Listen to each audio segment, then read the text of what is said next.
ये लड़ाई सिर्फ मुखौटों और मुस्कुराहटों की नहीं है। नहीं, ये तो इंसानियत की रूह के लिए एक जंग है। एक तरफ है वो हीरो जो अंधेरे से निकला है, जो सिस्टम में, ऑर्डर में यकीन रखता है, और दूसरी तरफ है वो शैतान जो उस सिस्टम को एक मजाक समझता है।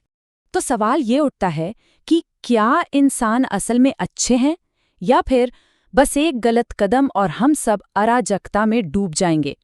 यही वो एक सवाल है जो इन दोनों को आमने सामने खड़ा करता है। एक तरफ ऑर्डर, दूसरी तरफ केओस। तो चलिए इस अंधेरी खाई में झांककर देखते हैं कि सच क्या है। तो शुरुआत करते हैं बैटमैन से। देखिए, बैटमैन इंसानियत को एक साइंटिस्ट की नज़र से देखता है, एक स्ट्रैटेजिस्ट की तरह। उसकी पूरी फिलॉसफी ऑब्जर्वेशन, पैटर्न पहचानने और सबसे बढ़कर कंट्रोल पर टिकी है। बैटमैन की पूरी फिलॉसफी असल में इन 3 पिलर्स पर खड़ी है। पहला, उसका बचपन का ट्रॉमा।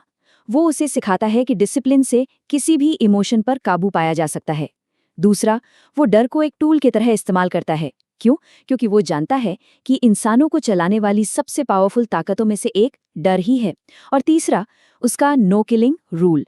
ये इस बात का सबसे बड़ा सबूत है कि वो मानता है कि इंसानियत को बचाने के लिए कुछ नैतिक सीमाएं, कुछ बाउंड्रीज बेहद जरूरी हैं। तो बैटमैन के लिए निचोड़ क्या निकला? यही कि इंसानियत में भले ही 1000 कमियां हों, लेकिन वो सुधर सकती है, रिडीमेबल है।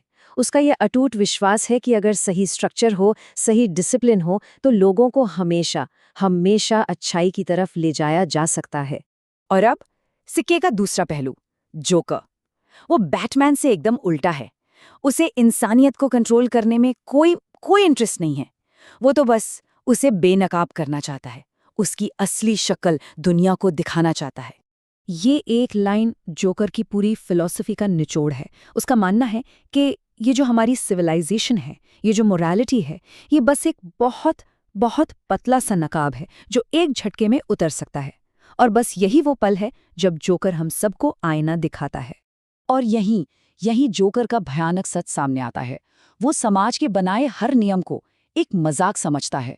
उसका मानना है कि इस झूठे मुखौटे के नीचे हमारा जो असली स्वभाव है ना, वो अनप्रेडिक्टेबल है, जंगली है और पूरी तरह से कियोटिक है। तो हम आ गए हैं इनके संघर्ष की जड़ तक। एक कंट्रोल करना चाहता है और दूसरा एक्सपोज। अब देखते हैं कि ये टकराव असल में दिखता कैसा है।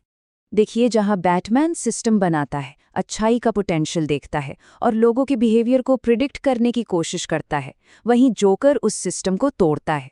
वो मानता है कि करप्शन तो होकर ही रहेगा और वो बिहेवियर को प्रिडिक्ट नहीं करता, वो उसे उकसाता है ताकि इंसानियत का असली बदसूरत चेहरा सामने आ सके। और यही वजह है कि दोनों के नतीजे इतने अलग हैं। सोचिए, बैटमैन इंसानों को तब स्टडी करता है जब सब कुछ ठीक चल रहा हो, स्टेबल हो, और जोकर वो इंसानों को तब स्टडी करता है जब सब कुछ बिखर रहा हो, जब हालात एक्सट्रीम हो। मतलब वो दोनों एक ही स्पीशीज को 2 बिल्कुल अलग-अलग लैब्स में देख रहे हैं। तो फिर सही कौन है, बैटमैन या जोकर? शायद जवाब किसी एक को चुनने में नहीं है। शायद सच इन दोनों के नजरिए को मिलाने में छिपा है। चलिए उस गहरे सच की तरफ बढ़ते हैं। ये सिर्फ एक सवाल नहीं है, ये हमारे वजूद का सवाल है। क्या हमें बैटमैन के ऑर्डर को चुनना चाहिए या फिर जोकर के कियोस को अपना सच मान लेना चाहिए? देखिए, हमारी नॉर्मल जिंदगी में, रोजमर्रा की लाइफ में बैटमैन सही है। समाज इसीलिए तो चल रहा है क्योंकि हम में से ज्यादातर लोग नियमों को मानते हैं, स्ट्रक्चर की इज्जत करते हैं और डिसिप्लिन में रहते हैं। लेकिन जब संकट आता है, जब डर और प्रेशर अपनी हदें पार कर जाते हैं, तब जोकर का वो डरावना सच सामने आने लगता है। उस वक्त डर लॉजिक पर हावी हो जाता है और अच्छे से अच्छे लोग भी खतरनाक और बेसर पैर के काम कर सकते हैं।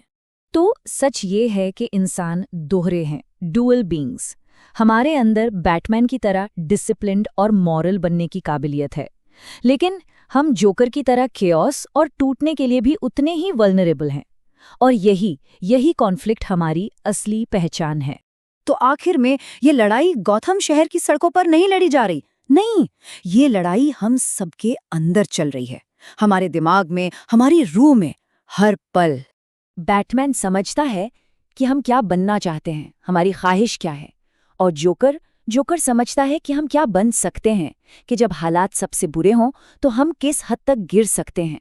तो इस पूरी अंधेरी कहानी से हमारे लिए क्या सबक है? पहला, बैटमैन की तरह अपनी जिंदगी में डिसिप्लिन लाना होगा। दूसरा, जोकर की तरह ये मानना होगा कि हाँ, हमारे अंदर एक डार्क साइड भी है। और सबसे जरूरी सबक, केओस हमें कंट्रोल करे इससे पहले हमें खुद को कंट्रोल करना सीखना होगा। तो आखिर में ये बाहर की लड़ाई एक अंदरूनी चॉइस बन जाती है। ऑर्डर बनाम केओस, डिसिप्लिन बनाम इम्पल्स। ये एक ऐसी जंग है जो हर इंसान के दिमाग में हर रोज लड़ी जाती है।